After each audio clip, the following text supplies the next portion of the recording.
Voilà, comme ça, les personnes qui sont inscrites mais qui n'ont pas pu nous rejoindre, ben, on pourra juste leur donner le replay et puis qu'elles entendent aussi la présentation du massage. Mais on va commenter gentiment, hein, si tu es d'accord, Élise. Donc, Élise, bah, merci d'être avec nous ce soir. On Ouais. se connaît depuis 2 ans et ben, c'est un plaisir de te retrouver et puis surtout de t'accueillir dans notre centre naturel. C'était quand tu as accepté de venir, j'étais vraiment super heureuse. Donc, pour commencer, je vais te poser une question toute simple, mais qu'est-ce qui t'a amené au massage tibétain, en fait? Quoi? À la médecine tibétaine, c'est au-delà du massage, hein. Alors c'est un peu le hasard, hein, un peu comme tout ça. Donc j'étudiais, je pratiquais le shiatsu depuis 3 ans environ et je parlais couramment anglais, donc je traduisais pour mon prof de shiatsu et un ami m'a appelé pour être traductrice sur un cours de massage tibétain. Alors à l'époque, je ne savais même pas trop où était le Tibet et encore moins qu'il y avait un massage tibétain. Donc bon, j'ai dit bon, d'accord, mais ok, enfin, j'y suis, voilà. Mais le shiatsu, c'était quelque chose que j'aimais beaucoup faire, mais j'attendais quelque chose de plus. Et là, je me suis dit bon, peut-être que finalement, peut-être que c'est ça que j'attends. Et avec cette expérience de traduction qui a duré, c'était un cours très long de 15 jours. Je traduisais du matin au soir, du matin à 9 heures jusqu'au soir minuit parce qu'on avait des consultations avec le docteur qui enseignait. Et donc, je l'ai vu sous toutes ses coutures. Je l'ai vu pendant les cours, je l'ai vu pendant les consultations. Et vraiment, j'étais complètement sous le charme de cette médecine et de cette manière d'aborder le patient et de parler aux gens. Voilà. Donc je me suis dit que cette personne-là avait compris quelque chose que les autres n'avaient peut-être pas comprise. Et donc je l'ai suivie partout depuis donc 2003 maintenant. C'était en 2003 tout ça. Ah ouais, Alors ça fait un moment, hein. oui, finalement maintenant ça fait longtemps. À l'époque j'étais jeune. Maintenant, bah, apparemment, je suis beaucoup moins jeune. Et donc, voilà. Et 2 ans plus tard, donc, c'est une formation qui se passait en France, à Karmaling, dans un centre bouddhiste. Et donc, il est revenu. Et puis, la session suivante, il m'a dit, bon, bah, t'as qu'à créer la branche française. Parce qu'à l'époque, lui, il était il travaillait avec une organisation en Italie. Et puis, à un moment donné, il a voulu créer sa propre école. Et il m'a dit comme ça, bah, t'as qu'à créer ta branche, la branche française avec mon frère. Ah, bon. Et son frère était prof de tibétain à l'INALCO. Donc je suis réellement tombée dans le Tibet complètement avec son frère qui est devenu le papa de mes enfants. Et donc enfin, en fait, c'est devenu une relation très, très intime, très forte parce qu'on faisait les voyages tous les étés, les voyages d'études au Tibet.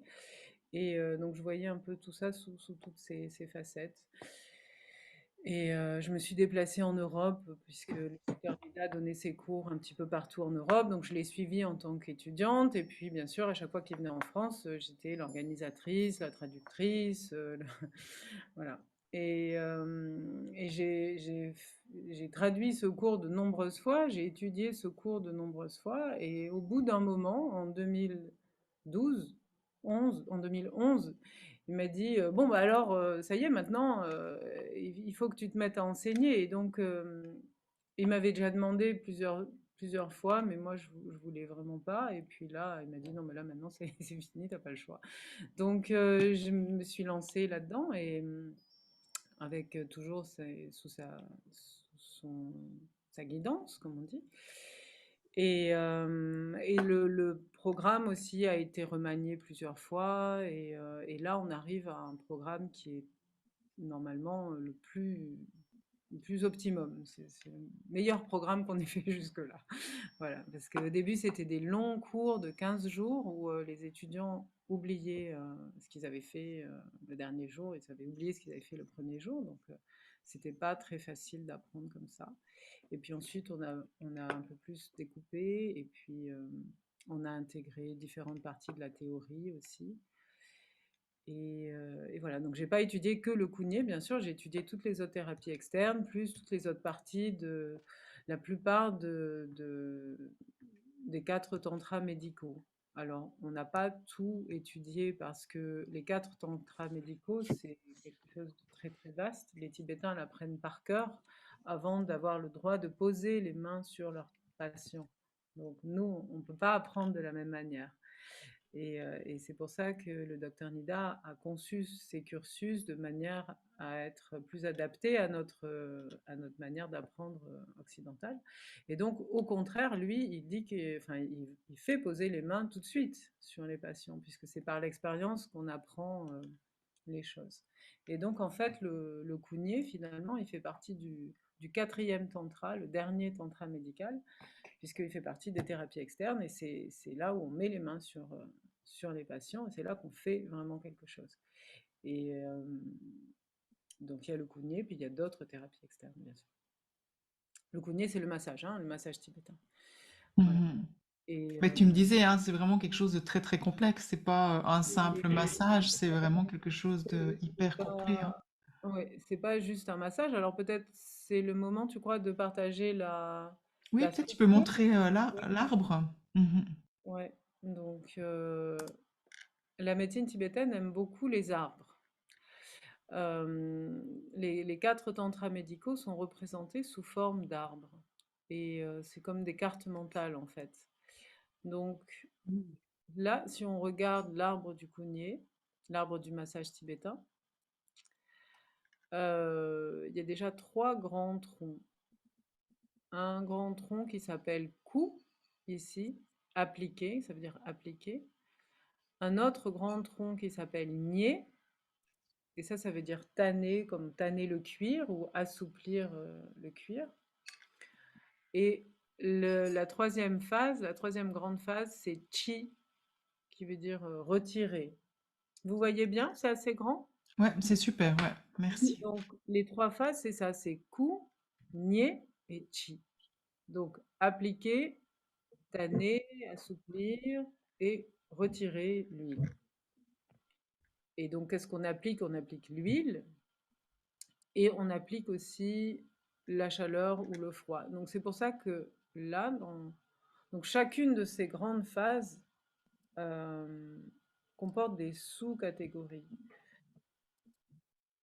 Donc, en fait, chaque branche peut même être un traitement en soi. Donc, c'est un massage qui est non seulement global, c'est-à-dire de la tête aux pieds au niveau physique, il est global si on considère l'être physique, énergétique et mental. Donc, il va toucher les 3 niveaux, physique, énergétique et mental. Et puis, il est global parce qu'il va de la surface à la profondeur du corps. On est d'abord dans la peau, et puis dans le muscle, et puis dans les points énergétiques, et puis dans les canaux subtils. Donc, euh, voilà, c'est beaucoup de massages en un massage. Et, et souvent, les élèves me disent, mais alors, si on fait tout, mais ça dure des heures. Alors oui, ça peut durer des heures, pourquoi pas, ça peut durer 3 heures, avec une petite pause au milieu, un petit thé, un petit biscuit. Ou alors on peut aussi couper chaque branche et en faire une session. On peut faire une session d'application d'huile, par exemple. Et cette session d'application d'huile, donc appliquer l'huile, donc si on prend la première branche ici, faire pénétrer et appliquer partout. En tibétain, on dit chukpa. Donc ça, cette application d'huile, c'est le remède numéro un contre l'agitation, l'anxiété, l'insomnie. L'huile est chaude, bien sûr, comme en Ayurveda, hein, c'est des huiles chaudes, mais on ressort pas tout graisseux, hein, l'huile pénètre. Il n'y a Donc, pas autant d'huile. Moi, j'adore l'Ayurveda aussi. Il n'y a pas ouais. autant d'huile que l'Ayurveda. Non, c'est ça, on ressort Ouais. pas tout dégoulinant et on n'en met pas autant d'un coup. En fait, on en met, elle est chaude et puis on frotte et donc elle est chaude et on frotte et donc ça pénètre. Mhm. Et puis, bien sûr, on ne fait pas les mêmes choses pour tout le monde, hein. Il y a des typologies aussi, comme en Ayurveda, où certaines personnes vont apprécier plus l'huile que d'autres. Et donc, on va mettre de l'huile sur ceux qui en ont besoin et moins sur ceux qui en ont moins besoin, ça c'est sûr. Donc ça, cette première phase, Tchoukpa par exemple, donc appliquer l'huile et l'appliquer partout et réchauffer le corps, c'est déjà une thérapie en soi. C'est une thérapie de relaxation et un petit peu qui reste en surface. On va pas rentrer dans les muscles, on va pas rentrer dans les points, on fait pas mal et on enveloppe un petit peu.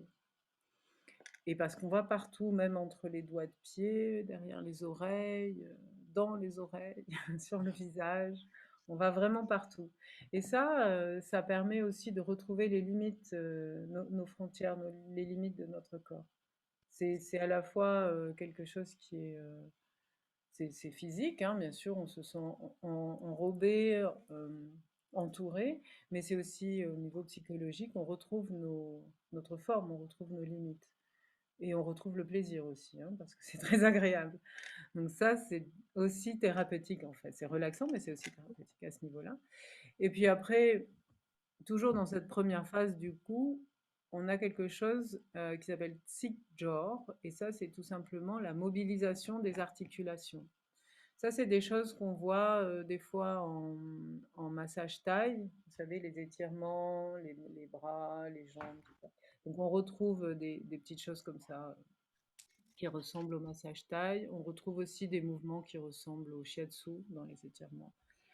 Et cette phase de mobilisation des articulations, elle peut se faire à la suite de l'application de l'huile, bien sûr, mais elle peut se faire aussi toute seule et sans appliquer de l'huile.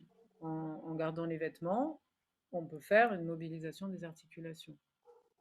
Et donc, on fera ça sans huile selon la typologie, selon la pathologie, selon le temps, selon le lieu. Il y a plein de raisons pour lesquelles on pourrait faire la mobilisation des articulations sans application d'huile. Mais si on veut quelque chose de global, on peut faire l'application d'huile, puis la mobilisation des articulations. Et la mobilisation, c'est bon, tu peux admettre? Ouais. Ouais, je vais admettre. La mobilisation des articulations, ça va avoir un effet à la fois très relaxant parce que c'est une mobilisation très lente, très douce, mais ça a aussi un effet très énergisant parce que souvent nos problèmes viennent soit d'un excès de mouvement, quand on prend les sportifs de haut niveau qui vont forcer le corps, soit d'un manque de mouvement. On reste assis toute la journée devant son ordinateur, on travaille assis, on conduit, tout ça. Donc, que ce soit l'excès de mouvement ou le manque de mouvement, les deux vont être nocifs pour les articulations. Ça va créer des rigidités, en fait. L'un parce qu'on accumule de l'énergie qui ne bouge pas, et l'autre parce qu'on fait trop bouger, et donc à force de faire trop bouger, ça donne des rigidités, des tensions, même des tendinites aussi, des choses comme ça. Ah, Donc voilà. Donc ça, c'est aussi un traitement en soi, si on veut, ou ça fait partie du traitement général. Et après, la, la phase de SOWA, où on dit, ça s'écrit SOWA, c'est appliquer le chaud ou appliquer le froid. Là, c'est un petit peu euh, la solution de... euh, c'est un petit peu le côté thérapeutique. S'il y a trop de chaud, on va appliquer du froid. S'il y a trop de froid, on applique du chaud. Donc soit on applique les mains chaudes, soit on applique des pierres chaudes. Soit on applique des compresses de sel chaud. Enfin bon, bref, après on peut décliner les compresses. Donc le froid, ce sera des agates comme ça. On a trempé dans l'eau froide. Donc ça, c'est une tranche d'agate très épaisse. Souvent, on trouve des tranches d'agate très fines, elles sont teintées, elles sont très jolies, tout ça. Mais là, nous, on utilise des tranches d'agate très épaisses qui restent froides très longtemps.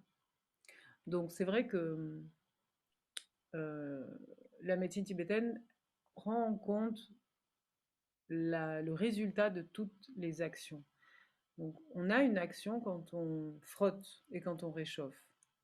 Et ça peut arriver au cours d'un massage qu'on est trop frotté, qu'on est trop réchauffé. Et le symptôme qui va apparaître, ce sera un mal de tête, ou un peu la nausée, ou on se sent pas très très bien. Et alors là, qu'est-ce qu'on fait? Bah, il faut faire quelque chose tout de suite.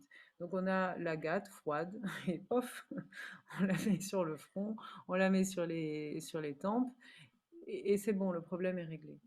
Donc quand vous avez fini votre première phase, qui est la phase du coup, vous avez des solutions, vous avez des actions que vous allez pouvoir faire et vous avez des solutions aussi pour rattraper les effets secondaires indésirables de vos actions si elles se manifestent. Parce que parfois, on chauffe quelqu'un et puis on ne se rend pas compte parce qu'on ne le savait pas, la personne ne le savait pas déjà. À l'intérieur, il y avait déjà de la chaleur, il y avait déjà du feu. Alors notre feu rencontre le feu qui était déjà là et le feu se manifeste un peu. Ou la typologie. Souvent, ceux qui ont fait de l'Ayurveda connaissent donc la typologie feu, tripa, comment on dit déjà? Pita, Pitta, voilà, pitta pita. en Ayurveda. C'est un peu la même chose. Si on n'a pas bien compris la typologie ou la pathologie d'une personne, on voit apparaître des choses qu'on ne voulait pas forcément faire apparaître. Mais c'est pas grave, on a une solution. Et pour ce qui est d'appliquer le chaud, bah là, c'est souvent très nécessaire parce qu'on a souvent le bas du dos qui est froid, on a le ventre qui est froid aussi, donc il y a pas mal d'endroits où c'est vraiment nécessaire d'appliquer la chaleur. Et ça, on va utiliser des pierres ou des galets de rivière qu'on fait chauffer dans une poêle, une vieille poêle sèche, au feu ou dans la cheminée. Bien sûr, on les met soit on les met dans une serviette, soit dans un gant de toilette, soit dans des pochettes de feutre, si on a. Voilà, on peut, et on les applique aux endroits, et la chaleur se diffuse lentement et vient réchauffer sans brusquer le corps. Elle vient réchauffer progressivement. Donc, je ne sais pas, déjà jusque-là, est-ce que vous avez des questions? Est-ce que ça vous parle? Ou est-ce que je continue? Donc n'hésitez pas, hein, s'il y a des questions, bah, comme ça, on peut y répondre, tu peux y répondre directement, Élise, hein. Mm. Puis autrement, il y aura aussi un moment à la Alors, fin. j'ai juste une petite question. J'ai pas compris ce que vous mettiez dans le feu là, pour réchauffer en fait. Ce que je mets dans le feu, c'est une pierre. Ah, c'est des pierres, mais c'est quoi Ouais. comme pierre, hein? Alors ça, c'est une pierre, je pense, qui a été polie. Ça doit être une pierre volcanique qui a été polie, mais elle est un peu lourde. Mais sinon, une pierre de rivière, un galet des Ah, un côtes galet, de d'accord, la ok. mer. Voilà. C'est toujours bien d'avoir des pierres lisses. Donc, si on va ramasser des galets au bord de la mer ou au bord des lacs ou dans les rivières, c'est parfait. Les Tibétains aiment bien être dans la nature, hein, donc les pierres de rivière, c'est parfait. Les galets de la mer aussi, c'est très bien. On va pas utiliser des pierres comme le quartz ou des choses comme ça qui vont pas garder la chaleur très longtemps en fait. Là, c'est des pierres qui vont garder la chaleur assez longtemps. Évidemment, celles qui gardent la chaleur le plus longtemps, c'est les pierres volcaniques. Ça, c'est sûr. Mais on peut faire sans. Et elles deviennent très très chaudes. Ça marche bien. Merci. Mm. Et donc ça, tout ça, c'est la première phase, la phase du coup, appliquer l'huile. Donc ça, c'est déjà... C'est pour ça que tu dis que tu pourrais faire un soin qu'avec cette phase, au fait, parce que c'est déjà hyper complexe. Voilà. Déjà, rien qu'avec cette phase, on peut faire un soin, mais finalement, rien qu'avec la première branche de cette phase, on peut faire un Mhm. soin. Avec la deuxième branche de cette phase, on peut faire un soin aussi. Et même avec la troisième branche, on peut faire un soin. Parce que le jour où on n'a pas le temps, le patient n'a pas le temps, ou il vient pour quelque chose de très spécifique, il a mal. Par exemple, il a le dos bloqué et il ne peut plus se relever, il a mal. Qu'est-ce qu'on fait? À ce moment-là, on fait une compresse chaude. Déjà une compresse chaude. Avec les pierres ou avec du sel chaud. Ça, on pourra le voir en cours, c'est très facile à faire. Ou alors, le patient arrive, ce jour-là, zut, la veille, il s'est fait un torticolis. Alors, bon, on sait, déjà, il a mal, il n'arrive pas à tourner la tête. Qu'est-ce qu'on fait? On peut mettre cette compresse de sel chaud sur son torticolis, directement sur le cou. Et ça va. Les compresses chaudes sont des antidouleurs déjà. Alors bien sûr, antidouleur, pas quand il s'agit d'une inflammation ou d'une infection, hein, on va pas mettre du chaud sur du chaud.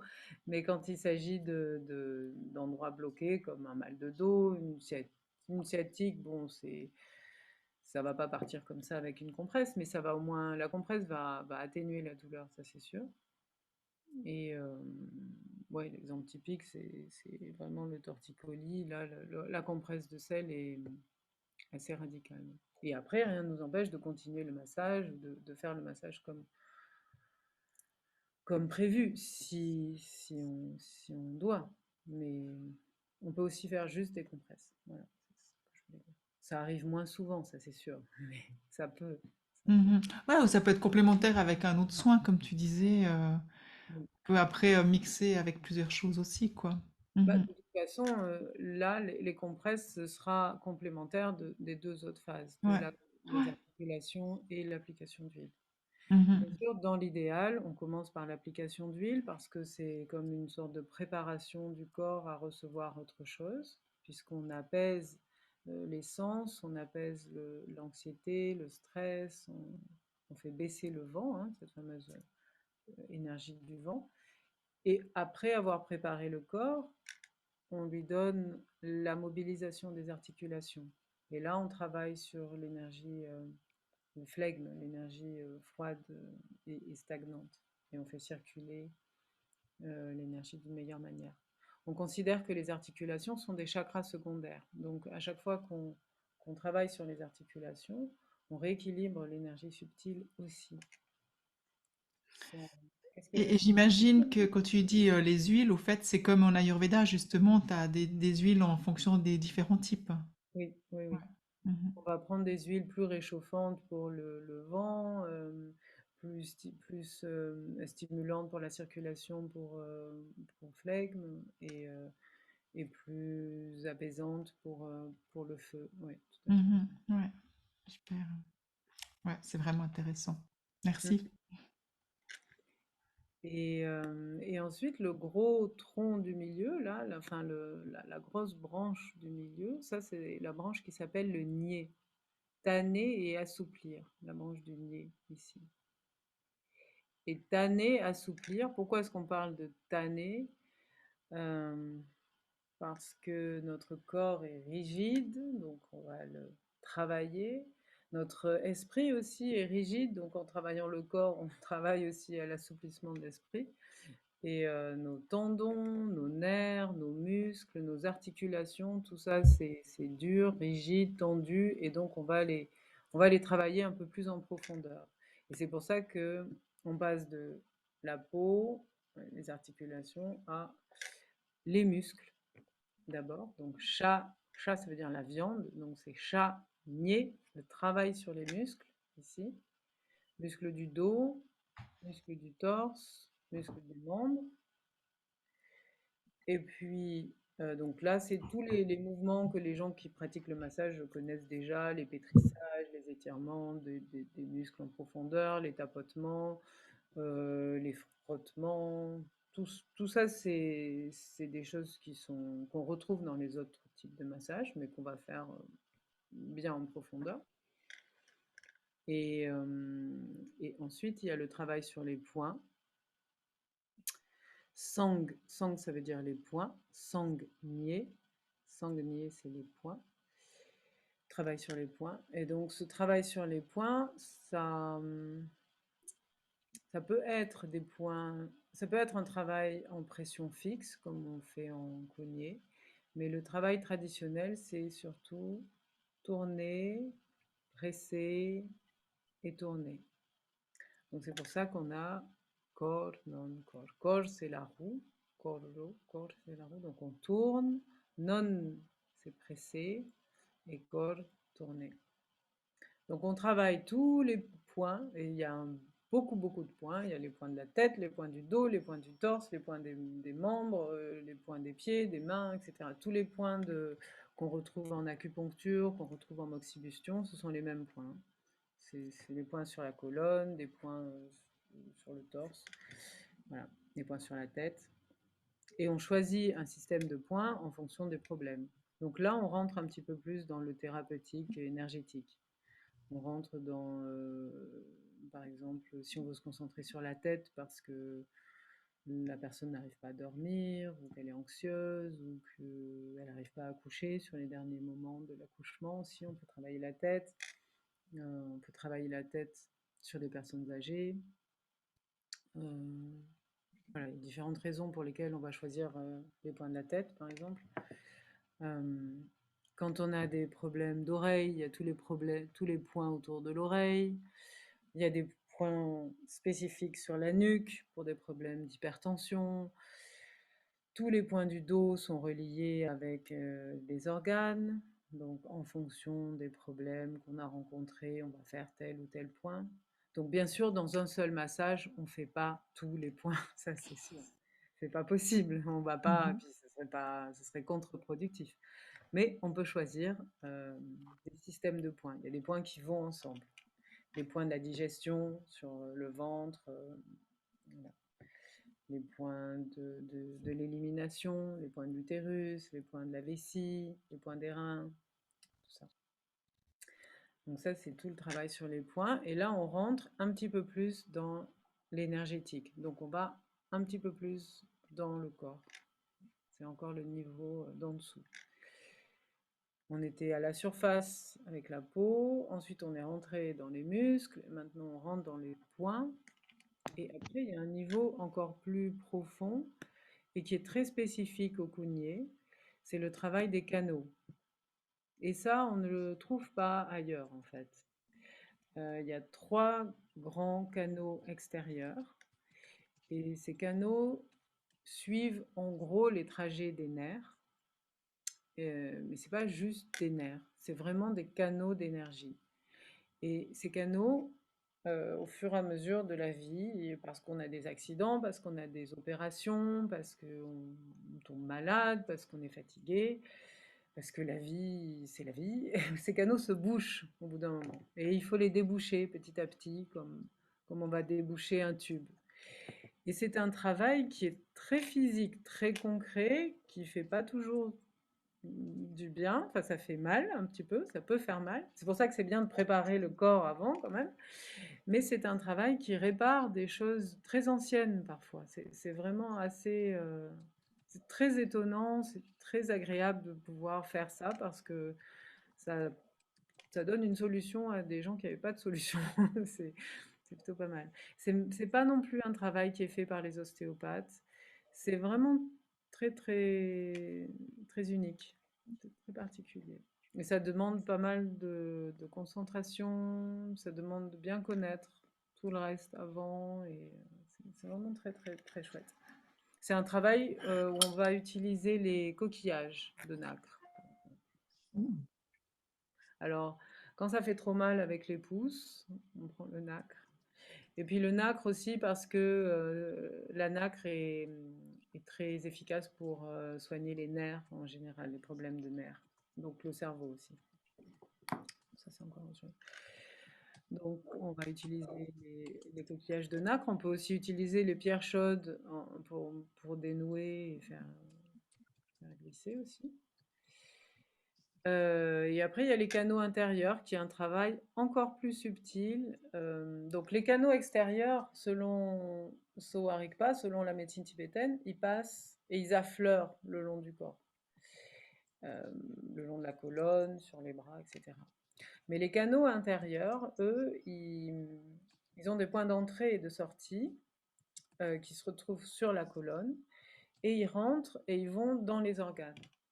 Donc on ne les traite pas sur leur longueur, on les traite juste en entrée et sortie.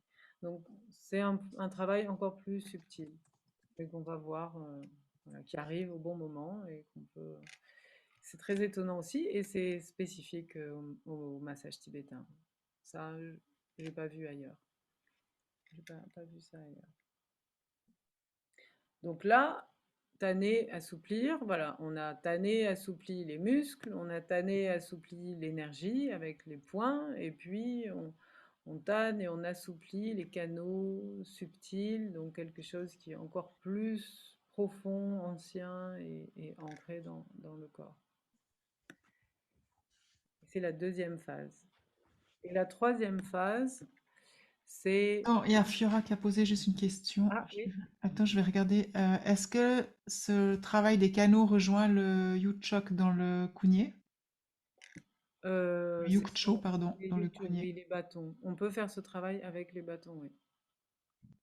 Ouais. On peut... En fait, sur les canaux, on peut utiliser plusieurs outils, mais on peut utiliser juste le massage aussi. Et juste le massage avec les coquillages, bon, il y a un résultat qui est vraiment intéressant. Alors, et ensuite, cette phase-là, la troisième phase, elle peut être même un traitement en soi. C'est comme une sorte de peeling en fait. Donc j'espère que vous voyez tout très bien là. Donc on peut retirer l'huile à sec. C'est pour ça qu'il y a deux branches, à sec ou humide ou avec de l'eau. Donc kamchi, c'est retirer l'huile à sec. Donc soit avec des poudres, soit avec une serviette sèche. Et longchi, c'est retirer l'huile avec de l'eau, soit avec une serviette humide, soit en faisant prendre un bain ou une douche. Mais ce qui est vraiment très intéressant, parce que bon, le bain, la douche, chacun peut la prendre chez soi. La serviette sèche ou la serviette humide, ça présente pas énormément de... C'est pas très original. Ce qui est original et très intéressant, c'est d'utiliser les poudres, et en particulier la farine de pois chiche. Mais on peut aussi utiliser des épices. Mais en général, on utilise la farine de pois chiche parce que le pois chiche absorbe le gras. Alors, on dépose un petit peu de farine de pois chiche le long de la colonne, par exemple, et ensuite on frotte d'une certaine manière, et ensuite on retire. Avec la serviette, on retire cette farine. Donc les personnes ne repartent pas tout farinées, tout huileux, ils repartent tout propre au contraire. Et la peau est lisse et brillante, et le résultat, en fait, c'est pas juste physique, c'est vraiment aussi une sorte de nettoyage énergétique où tout à coup, de tout terne et tout mou et tout stagnant, on repart et on a été huilé, on a été assoupli, et puis ensuite on a été nettoyé, et hop, ça y est, on a appuyé sur le restart. On est à zéro, quoi. On est reparti tout neuf. Voilà. Donc ça, c'est fait surtout sur les gens qui ne devraient pas garder l'huile, donc les typologies flegme en général. Les typologies tripa aussi, on peut enlever. Enfin, le feu, ou les gens qui sont très feu ou qui ont déjà trop de gras, entre guillemets. Mais on peut le faire aussi sur des typologies vent selon les cas. Parce que ça a vraiment cet effet de nettoyage. Donc il faut le faire au moins une fois pour ressentir justement cet effet adoucissant. On enlève les peaux mortes, on enlève tout ce qui est mort, tout ce qui est vieux. Voilà. Donc tu mets la poudre sur tout le corps ou bien que sur la colonne? Il y a des endroits où on la met pas. On met, en général, c'est surtout sur la colonne, sur le dos, parce que le dos, la peau est assez épaisse, on risque pas d'abîmer la peau. On n'en met pas sur le visage, par exemple. On n'en met pas beaucoup. On n'en met pas non plus trop sur les bras. On en met en haut des cuisses. On peut en mettre sur les jambes, en haut des cuisses. Et selon, on peut en mettre aussi sur le ventre. Mhm. Parce que justement, euh, quand on a mis du gras sur le ventre, on peut entraîner des problèmes de digestion, comme une sorte d'alourdissement du système digestif à cause du gras. Et donc, dans certains cas, on peut enlever ce gras, même juste au niveau énergétique, en fait. Mhm. On va l'enlever avec ces poudres, avec le pois chiche. Et c'est très agréable. En général, c'est très agréable. Après, l'idée toujours, c'est de s'adapter au patient. Donc, si le patient ne veut pas telle ou telle chose, on lui dit pas non, non, non, c'est bien pour vous, il faut le faire quand même. On lui dit d'accord. Et puis, au fur et à mesure, des fois, c'est le patient lui-même qui dit: «Ah mais oui, mais finalement, je veux bien essayer, ça, en fait, d'accord?» ou alors on reste sur les positions et puis on verra la prochaine fois. Et après, il y a vraiment des gens, typiquement, qui vont vraiment pas aimer la farine de pois chiche. Ça arrive parce qu'il y a des gens qui sont très, ils aiment pas les choses qui gratouillent, ils aiment pas quand ils sont allés chez le coiffeur, il faut qu'ils aillent prendre une douche. Il y a des gens comme ça qui aiment pas du tout ce genre de choses. Mais c'est pas grave. Alors, bon, soit on le voit en le faisant et on arrête et puis on passe à autre chose. Enfin, on dit que c'est bon, ou alors on s'en rend compte par le diagnostic en fait, et on leur propose pas. Ça, c'est possible aussi. Parce que c'est une catégorie particulière, en fait. En général, on s'en rend compte, normalement. Au début, non, mais c'est bien parce qu'au début, on fait toutes les erreurs, on met trop d'huile, on met trop chaud, trop froid, trop... Voilà, et comme ça, après on a plus de discernement et ça se passe mieux. Voilà. Mais on force pas les gens. Ouais. Il y a des gens qui veulent pas d'huile dans les cheveux, bah tant pis, on met pas d'huile dans les cheveux. On le fait sans huile. Voilà. Parce qu'à la base, tu as l'huile dans les cheveux. Si tu le fais... Ah oui. Quand on commence le massage, on commence ici et on finit au bout des ici. pieds. Et tout y passe. Voilà. Mais on s'adapte. Parce qu'on commence. Alors, c'est pas juste appliquer de l'huile, hein, bien sûr. Quand on regarde les deux feuilles, faire pénétrer et appliquer partout, ça veut dire frotter, frotter, faire pénétrer. Donc, on a une action déjà relaxante. Donc, ce geste-là qu'on va faire avec de l'huile chaude, on peut le faire sans huile aussi. Mhm. On va toucher les points, on va quand même avoir une action relaxante. Ouais, c'est vraiment passionnant, quoi. On a tous les outils pour s'adapter, en fait. Parce que Mhm. l'idée, c'est toujours, c'est à nous de nous adapter. Si la personne n'est pas contente, c'est à nous de nous adapter, toujours. Parce que le but, c'est justement de lui redonner la joie de vivre, de lui redonner l'équilibre et l'ouverture d'esprit et tout ça. Donc, c'est à nous de trouver une solution. Après, il y a des gens, bon, c'est plus compliqué, mais normalement, on y arrive en fait. Avec, justement, c'est ça qu'on apprend aussi avec la médecine tibétaine, c'est cette compassion qui est illimitée. Et donc, parce qu'on a la compassion illimitée, on arrive à comprendre le problème de chacun et à apporter une solution. C'est ça aussi qui est passionnant en fait. Mm. Magnifique. Est-ce que vous avez des... Ah, je vois qu'il y a quelqu'un qui a écrit. Ah non, c'était Flora. Est-ce que vous avez des questions autrement sur les différentes phases du massage? Du coup, ça te motive Juste, encore plus? oui, oui, bien sûr. Ah oui, j'ai juste envie de commencer, quoi. Bah, Juste bon, une petite question, si j'ose. Les huiles que vous utilisez, vous utilisez quoi comme huile? Parce qu'en Ayurveda, on utilise des huiles à base de sésame essentiellement, qu'on adapte en fonction du dosha du patient. Et quelles sont les huiles que vous utilisez? ça se ressemble beaucoup, hein. La base, c'est l'huile de sésame. Alors, on considère que l'huile de sésame sans addition de rien, sans plante, on considère qu'elle est équilibrante pour les trois humeurs. Donc, si on a rien, on a cette huile de D'accord. sésame et on l'utilise pour tout le monde. Après, normalement, on va toujours travailler soit en chaud, soit en froid. Donc, l'huile d'olive est refroidissante et l'huile de sésame est plutôt réchauffante. Donc déjà, il y a une différence entre Ouais, olive d'accord. et sésame. Et on n'utilise pas vraiment l'huile de coco, nous. On utilise vraiment soit l'huile d'olive, soit l'huile de sésame. Mais ce qui est vraiment intéressant, c'est d'utiliser les macérations des plantes. Donc, on va faire macérer de la muscade et du girofle pour les typologies vent, pour apaiser le vent. On fait macérer de la coriandre ou du gingembre pour réchauffer encore plus en profondeur. Donc ça, ce sera plutôt pour flegme.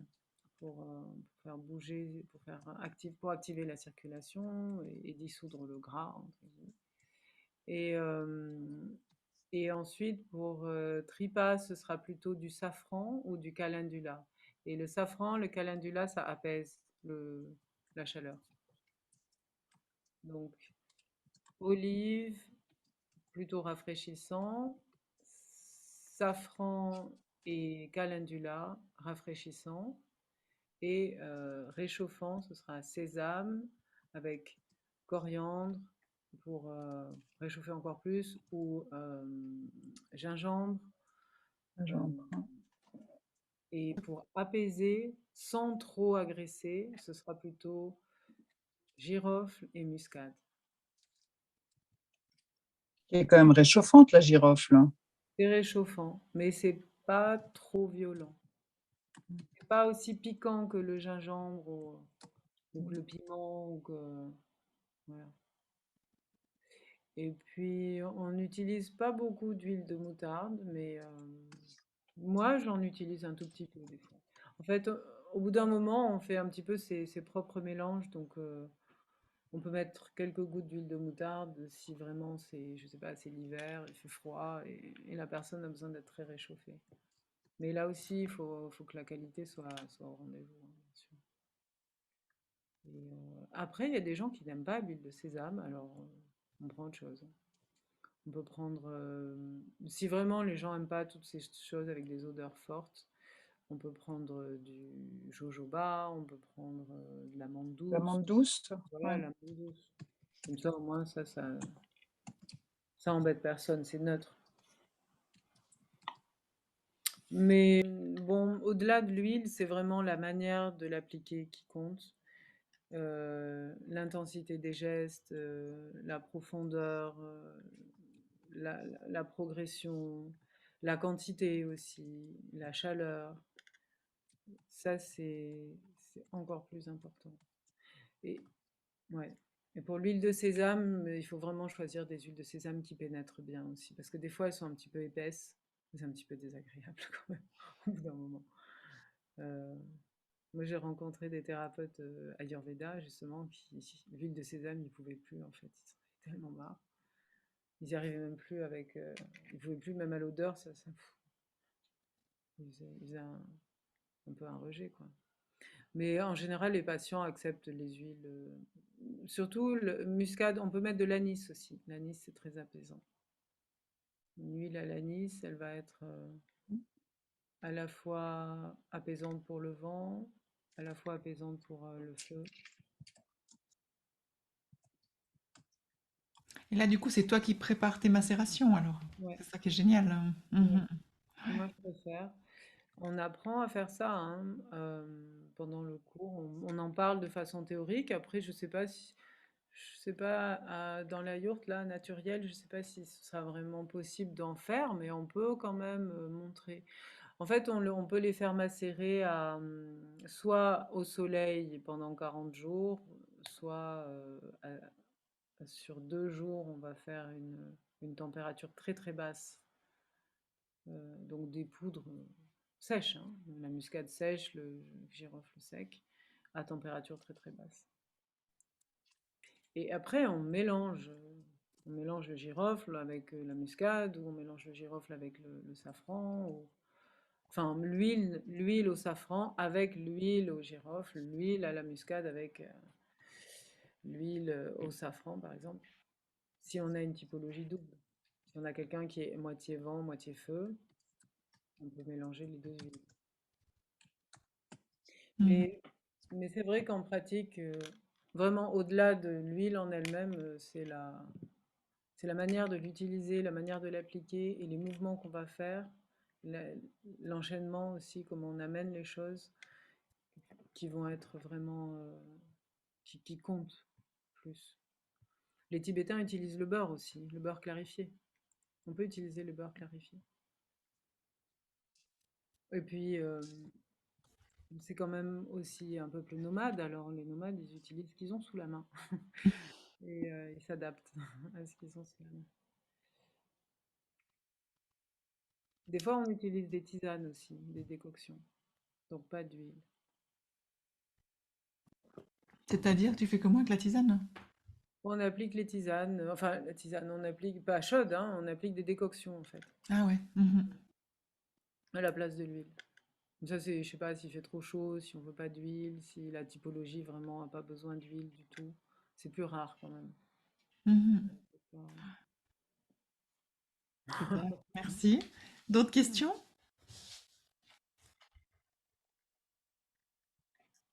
Bon, bah, c'est que tu as été super clair, hein. J'ai parlé très vite, personne. Non, ça va. Non, non, c'était super clair. C'est vrai que c'est passionnant et puis c'est vrai que c'est intéressant de voir comme ils présentent chaque fois sous les formes d'arbres. Ben, c'est du concret, on se rend vraiment compte, quoi. Mhm. Ah oui, d'ailleurs, oui, tu fais bien de dire, peut-être plus concret, il y a le programme Oui, concret. Et je ne sais pas si vous le voyez là. ouais, on voit bien. Super. Donc, pour vous donner un exemple, euh,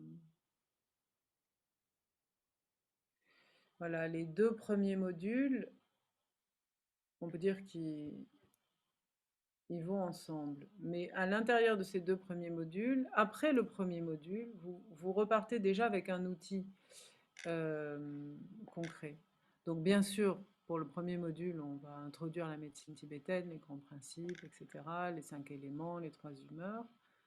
On présente en général le cougnier, le thérapeute, la préparation du thérapeute, la préparation du patient. Et là, on va voir justement les huiles, bon, tout ce que j'ai dit là finalement, quelles huiles utiliser, comment les préparer, comment les appliquer. Coût. Coût, c'est l'application. Ok, donc préparation, utilisation, application des huiles selon les typologies. Donc la phase d'application, c'était la première branche là. Euh, Mhm. Ce que tu disais qui pouvait être un soin déjà hyper relaxant, hyper apaisant. Ouais. application de l'huile et faire pénétrer partout. D'ailleurs, c'est plutôt de choc pas en fait. Et normalement, on a le temps aussi de retirer l'huile. Parce que c'est un bon combo, ça, d'appliquer l'huile et de retirer l'huile. Ça peut être même une thérapie toute seule. On applique l'huile, on retire l'huile. Pourquoi est-ce qu'on ferait ça? On ferait ça pour faire bouger flegme. Donc ça, vous le faites en Ayurveda d'ailleurs, des applications de farine de pois chiche et on frotte. Ça fait bouger, bouger flegme, donc typiquement sur la cellulite ou sur des endroits qui sont trop stagnants. Et ça peut être quelque chose d'intéressant à faire. C'est ludique aussi. Et le deuxième stage, on rentre un petit peu plus dans la présentation du système médical. On présente les 3 arbres racines, c'est-à-dire les fondements de la médecine tibétaine un peu plus en détail. Et du côté pratique, on va faire la mobilisation des articulations. Parce que ça prend pas mal de temps. On mobilise les épaules, les coudes, les poignets et les phalanges, enfin les articulations interphalangères, les hanches, les genoux, les chevilles et les articulations interphalangères des pieds et la tête. Donc ça demande un petit peu de pratique quand même. Et ensuite, la phase d'application du chaud et du froid, ça demande moins de technique. Et donc, c'est assez rapide à faire, mais il faut le voir au moins une fois ensemble. Donc ça, c'est aussi quelque chose qui peut se faire ensemble. Mobilisation des articulations et application du chaud ou du froid. Donc quand vous avez fait ça et ça, enfin les deux premiers modules, vous avez un outil déjà vraiment très complet. L'idée, c'est que vous puissiez à chaque fois pratiquer tout de suite sur votre entourage pour avoir un bon retour. Sur vos patients, ben, d'ailleurs, je pense que ceux qui ont fait le Hormé, ils ont pratiqué tout de suite avec leurs patients parce qu'en fait, vous êtes tous thérapeutes, c'est un petit peu différent en France. En France, c'est pas tous, tout le monde n'est pas thérapeute en fait quand on vient. Donc il faut prendre un petit peu des précautions quand on n'a pas l'habitude de recevoir des patients, mais c'est vrai qu'en Suisse, vous êtes tous des pros, donc en fait, ça va. Vous avez déjà les patients, vous avez déjà l'expérience. Vous avez aussi toute la formation en anatomie, physiologie, donc ça c'est super. C'est pas tout à fait pareil en France. Après les modules 3 et 4, on passe à la phase du nier, donc les techniques sur les muscles, des bras, des jambes, le tronc, etc. Donc ça prend un certain temps. On va faire un petit peu moins de théorie, mais on va rentrer plus dans la pratique du massage profond. Et ensuite, le stage d'après, oui, les points. Donc chaque stage vous donne une technique en plus à chaque fois. Et à chaque fois, vous pouvez du coup l'expérimenter. Et 5 et 6, le système nerveux au sens large. Donc ça, c'est les 3 canaux. Les 3 canaux externes, enfin 3, 3 et 3, donc 6.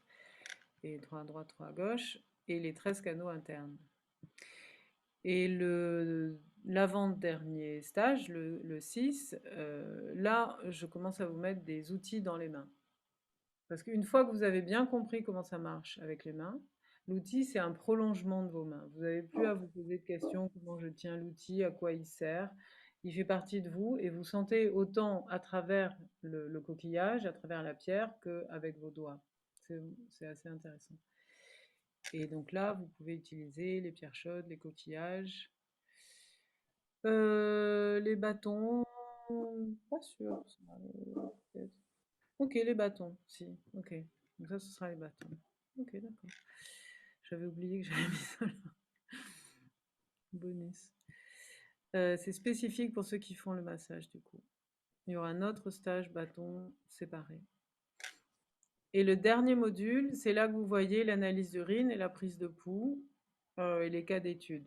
Donc, ça dépend de votre pratique, mais quand on propose des soins, c'est bien de pouvoir faire un vrai diagnostic.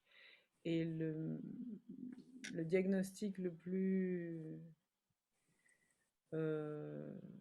précis, ça va être celui qu'on va faire avec l'urine, parce que l'urine vous donne une photo de ce qui se passe à l'intérieur ce jour-là. Quelque chose que les gens vont pas forcément pouvoir vous dire avec des mots. Peut-être même eux le savent pas.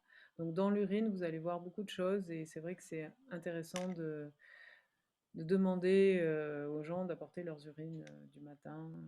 Voilà.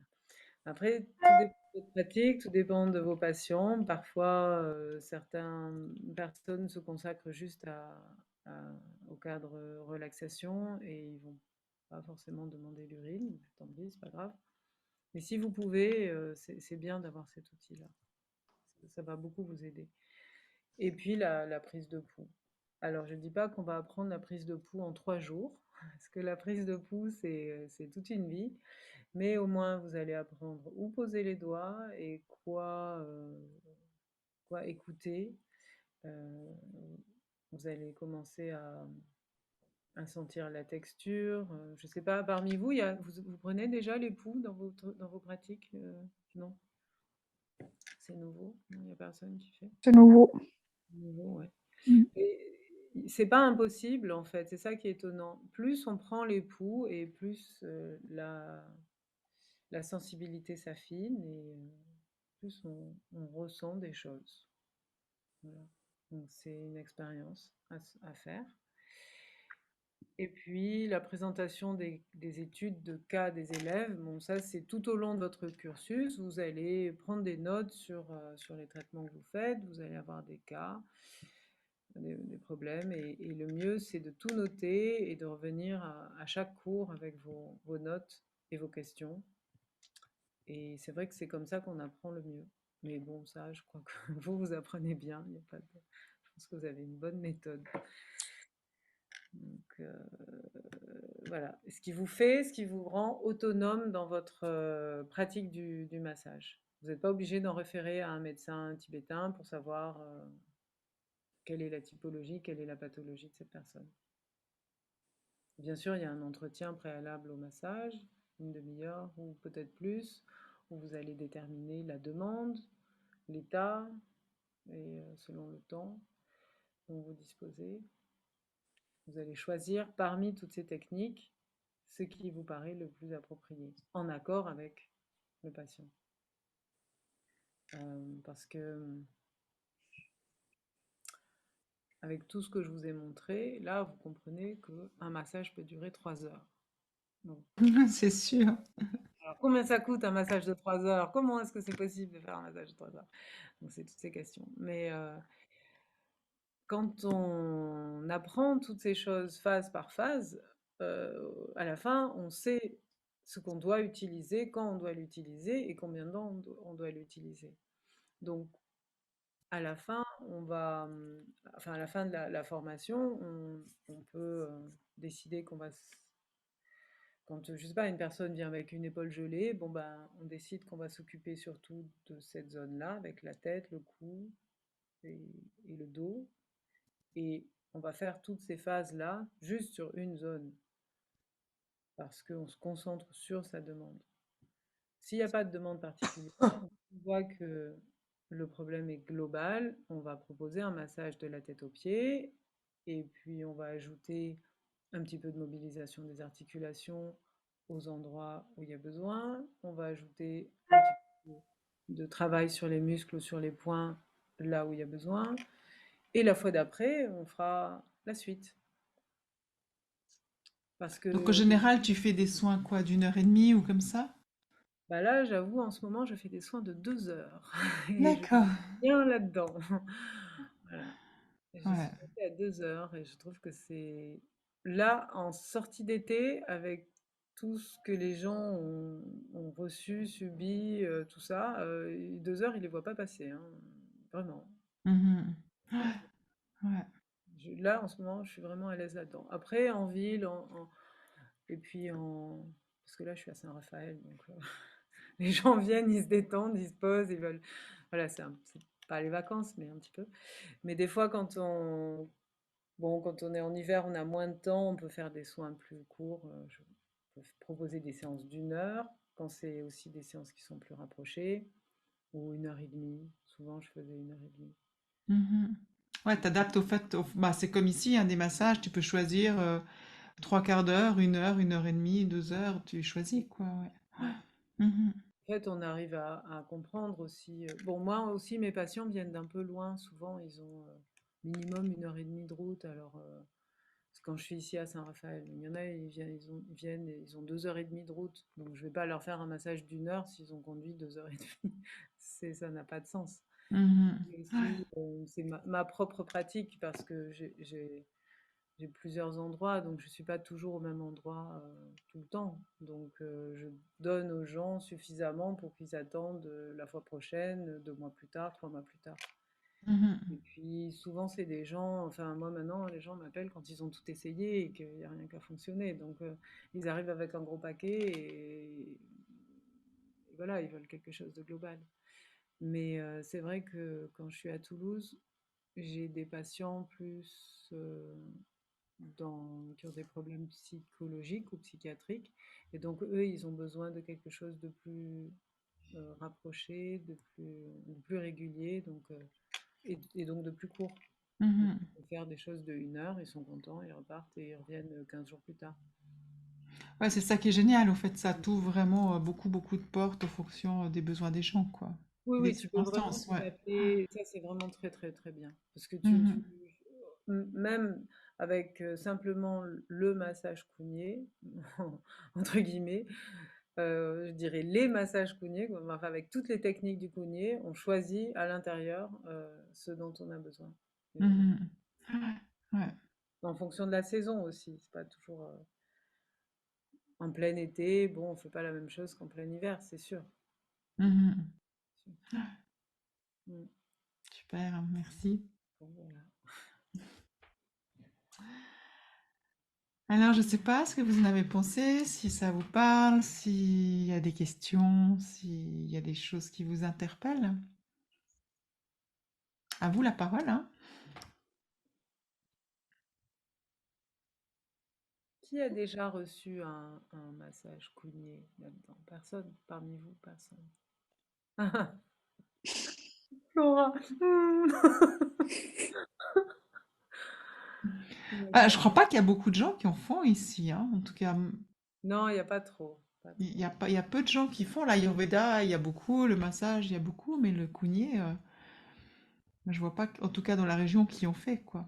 Mhm. Massage à l'huile chaude, vous avez déjà reçu alors. Oui, oui, l'Ayurveda, ouais. Ça, c'est bien, ouais.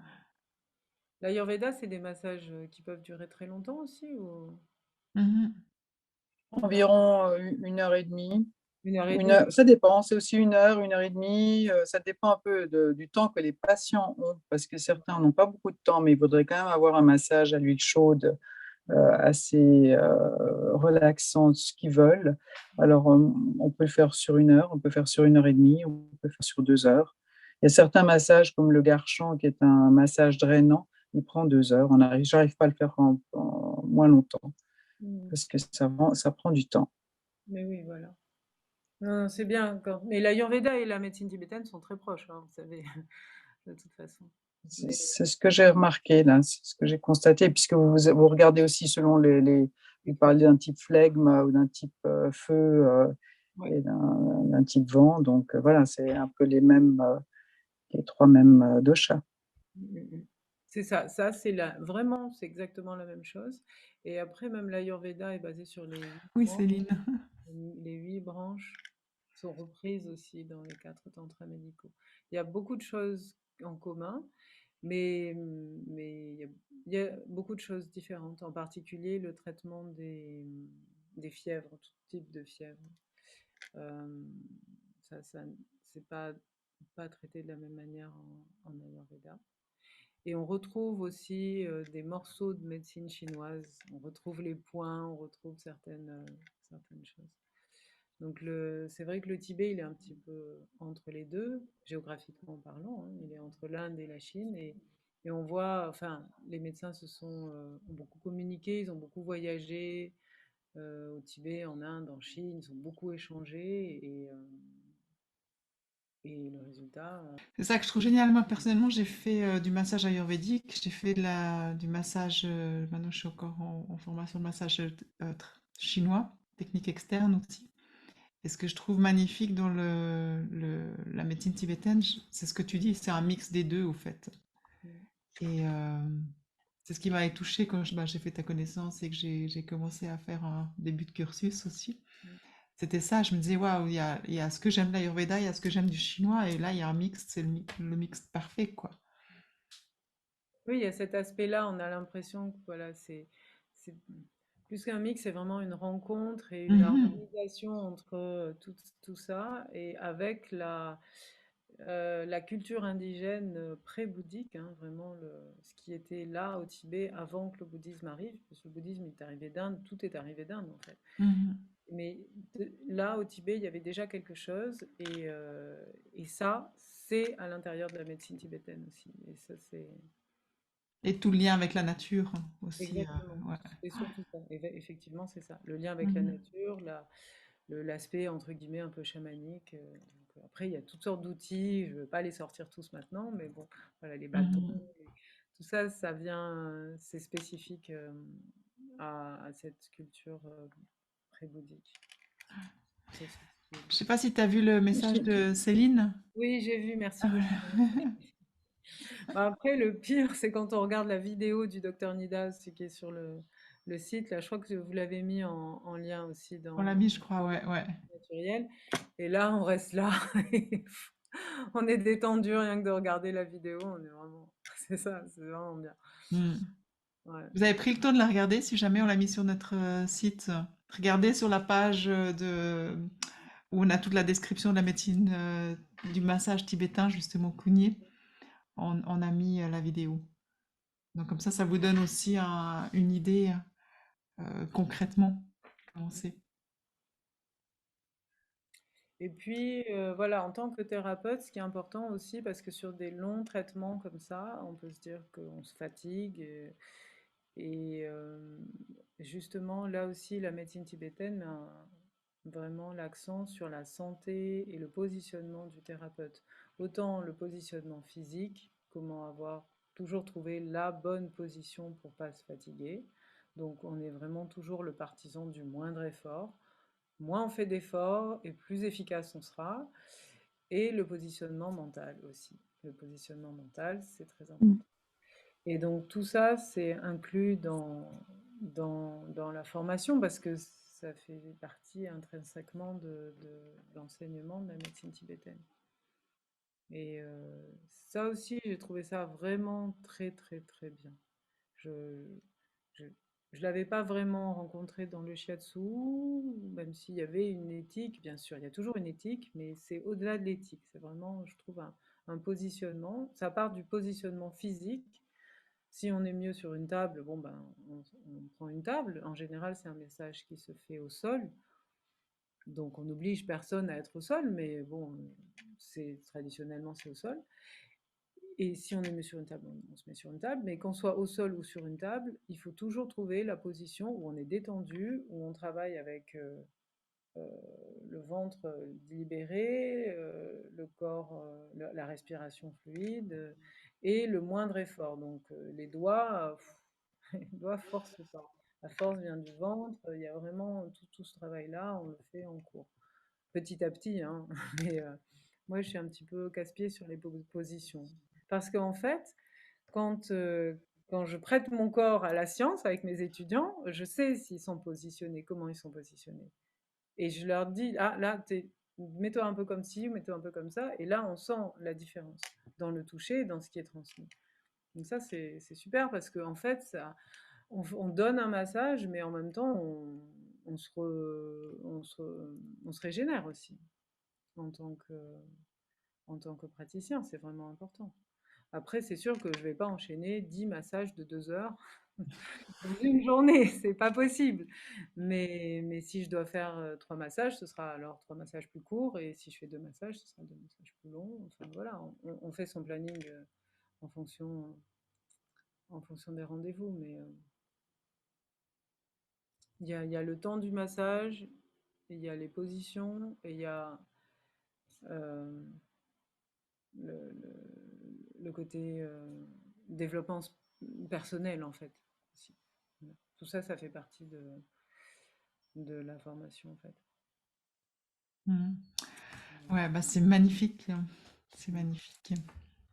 Bah, la formation, elle débute le 18 novembre, hein. Ouais, 18 Donc, novembre. si jamais il y a tout sur le site, hein, sur Naturel, vous avez ben, Mm, toute la description, toutes les dates, tout le programme, la vidéo du massage. mm, Puis, ben, s'il y a quoi que ce soit, de toute façon, contactez-nous, hein, mm, on se fera une joie de vous répondre. Pour les personnes qui désirent s'inscrire, on fait des contrats comme ça et vous pouvez vraiment avoir des paiements échelonnés aussi et tout. Donc tout ça, voilà, ça on s'arrange, ça doit pas être un frein. Donc on trouve toujours des solutions. D'accord, on ne demande pas que vous payiez tout comme ça. Non, non, voilà, on fait sous forme de contrat et puis on discute. Ok, en combien de fois vous pouvez échelonner ou comme ça, c'est quelque chose qu'on regarde ensemble, si mm. jamais. Donc pas que ça soit un frein pour vous à ce niveau-là. D'accord, hein. Je On est pense que c'est toujours quand même. à disposition. Ouais, c'est bien. Je pense que c'est aussi la première fois que cette formation est donnée comme ça, euh, sous cette structure en Suisse, en fait. On Mhm. Pardon, il y a un bruit. Ouais, on a bien réfléchi à comment faire pour que ça soit le plus cohérent, que ça soit le plus fluide possible, ben, pour tout le monde, au fait, quoi. Ouais, ouais, ouais. Non, ouais, c'est un programme spécialement conçu pour vous donner l'autonomie dans la pratique du massage sans avoir besoin d'aller chercher ailleurs d'autres outils ou un autre avis voilà. Et quand vous avez le temps, pour ajouter Au, d'autres thérapies complémentaires. Mais c'est pas au niveau ASCA, au niveau reconnaissance ASCA, Alors, reconnaissance ASCA, on fait passer les heures en formation continue, parce qu'il n'y a ouais, pas de massage tibétain, il y a la médecine tibétaine, mais pas le c'est massage ça. tibétain. Par Ouais, contre, eh ça, c'est ben, bien. les heures, elles sont accréditées en formation continue, quoi. Mhm, Donc c'est vrai mhm. que quand il y a beaucoup d'heures, en principe, l'ASCA, ils acceptent de reporter sur 2 ans. Puis de toute façon, vous Ouais, êtes sur 2 ans, hein, là, donc ça fait pour 2 ans. Puis quand il y a beaucoup d'heures, bah, c'est toujours à discuter avec l'ASCA, hein. Moi, je peux pas m'engager pour eux, mais je sais que régulièrement, bah, ils disent s'il y a vraiment assez d'heures, bah, ils reportent. Mais ça, sans garantie, parce que ça change tout le long. Et en tant qu'école, bah, on peut pas savoir comment ça va évoluer avec eux, quoi. Après, c'est vrai que c'est intéressant de proposer un cursus comme ça qui est vraiment très sérieux, très structuré, parce que pour l'instant, ça n'existait pas en Suisse. Donc c'est vrai que l'ASCA, de ce que je comprends, enfin, ils reconnaissent la formation médecine tibétaine qui est beaucoup plus longue et avec beaucoup plus d'heures, beaucoup plus de théorie, etc. Mais cette formation, elle existe aussi, elle peut se faire à travers des stages en ligne, voilà. Mais plus il y aura de thérapeutes formés avec un cursus solide, ben, Puis ça ça sera sera. connu en Suisse. Moi, c'était ça mon but, hein, quand je t'ai demandé de venir, c'est vraiment pour, bah, comme j'avais demandé à Linda Beachbeer d'amener le Qigong médical, parce qu'il n'y avait pas en Suisse des soins de Qigong, et ben là, j'avais vraiment envie d'amener le massage tibétain, parce que je trouve que c'est quelque chose, ben, je dis, j'ai fait le cursus, la première partie hein, du tantra médecine, et ça m'a passionné vraiment. Et je dis, c'est d'une richesse incroyable. J'avais vraiment envie d'amener ça en Suisse. Et au fait, bah, il faut un début. Quand on veut amener quelque Oui, chose à... Il faut être pionnier, il faut être visionnaire, il faut... Voilà. Et faire la différence, quoi. Et c'est pour ça que ça me tient à cœur qu'elle soit là. Mais c'est vrai que la SCA, bah, maintenant, il y a, nous, c'est compliqué. Il y a l'ORTRA, il y a beaucoup de choses qui se mettent en place en Suisse. Donc ça devient tout beaucoup plus strict, beaucoup plus... Mais c'est, nous, c'est le positionnement qu'on a pris au niveau de Naturel aussi, c'est qu'on va commencer à faire aussi bah, nos propres diplômes. Et là, on fera un diplôme reconnu par nous et par Sorecan. Donc, parce qu'avoir un diplôme ASCA qui, de toute façon, n'est pas remboursé par les assurances, finalement, ça ne change pas grand-chose. Par contre, on a les mêmes exigences qu'avec des formations reconnues accréditées ASCA, comme la réflexo, l'anatomie, le massage et tout. C'est-à-dire qu'on va demander des études de cas. Pour ceux qui veulent aller au diplôme, c'est pas obligatoire, hein, mais demander de travailler des études de cas et tout qui vont être corrigées. Et puis, du coup, bah, il y a un examen aussi théorique, un examen pratique, comme pour n'importe quelle formation. Pour les personnes qui veulent avoir un diplôme, après, autrement, bah, vous dites non, je fais ça juste pour moi. Et puis, il y a une attestation de suivi de cours. Et là, du coup, il n'y a pas besoin d'avoir tout ce cursus d'examen. De toute façon, comme Sorekang existe au niveau international, et ça depuis quand même plus d'une dizaine d'années maintenant, ouais, une quinzaine d'années, euh, la reconnaissance de cette fondation-là, elle est signifiante. C'est vraiment, euh, Mhm. finalement, il n'y a pas beaucoup d'écoles qui proposent la formation complète de Kounier, de thérapie externe et de médecine tibétaine. Et c'est vrai que le docteur Nida, il est de plus en plus reconnu là-dedans. Il y a 15 ans, 20 ans, bon, il était un petit docteur jeune qui commence. Mais aujourd'hui, non, il commence à être, enfin, il est quand même beaucoup reconnu.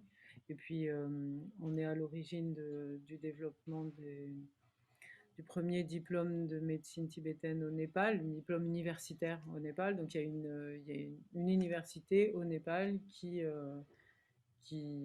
donne un diplôme, enfin qui donne la possibilité d'obtenir le diplôme de médecin tibétain officiel.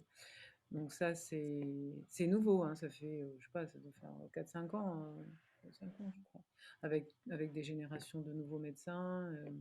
Donc il y a tout à faire au niveau de la médecine tibétaine, c'est sûr. Mais pas Mhm. juste en Suisse, en fait, partout.